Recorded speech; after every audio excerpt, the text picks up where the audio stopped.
નામ વરુણ ઇનામદાર છે। આજે યુનાઇટેડ યુએફબીયુના નેજા હેઠળ અમે અહીંયા આજે સ્ટ્રાઇકનું આંદોલન કરેલ છે।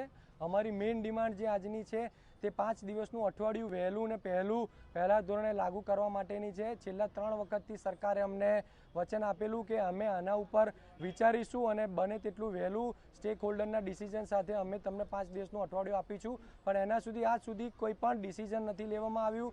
અમારી માગણીને નજરઅંદાજ કરવામાં આવી રહી છે। સાથે સાથે અમારી જે મેઇન રેગ્યુલેટર છે રિઝર્વ બેંક ઓફ ઇન્ડિયા એ 5 દિવસ કામ કરે છે।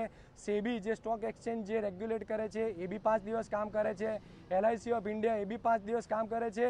તો આ ડિસ્ક્રિમિનેશન, આ ઇનજસ્ટિસ બેંક કર્મચારીઓ સાથે કેમ? અમે બને તેટલું વહેલું આ 5 દિવસનું અઠવાડિયું લાગુ કરવા માગીએ છીએ, કારણ કે આ અમારા વર્ક લાઈફ બેલેન્સ માટે બહુ જરૂરી છે।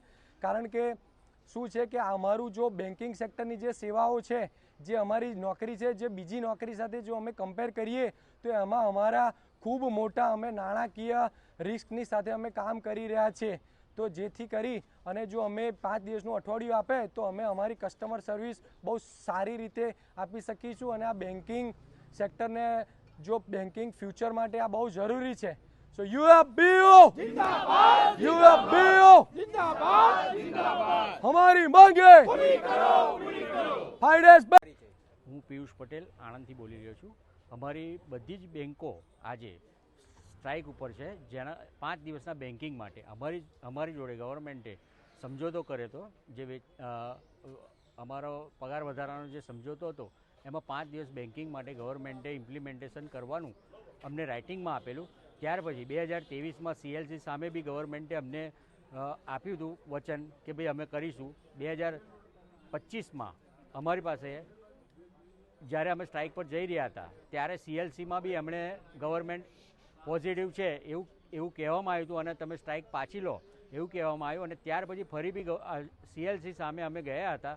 22 તારીખે છેલ્લી મિટિંગ થઈ અમારી અને 22 તારીખે ગવર્મેન્ટે એવું કીધું કે તમે સ્ટ્રાઇક પર જાઓ, અમને કોઈ પ્રોબ્લેમ નથી। અમારી બધી જ વીમા કંપનીથી માંડી, સેબીથી માંડી, RBIથી માંડીને બધા જ 5 દિવસ બેન્કિંગ કરી રહ્યા છે। અમે બી 5 દિવસ બેન્કિંગ માટે ડિમાન્ડ કરી છે અને ગવર્મેન્ટ અમારી માંગ પૂરી કરશે એવી આશા સાથે।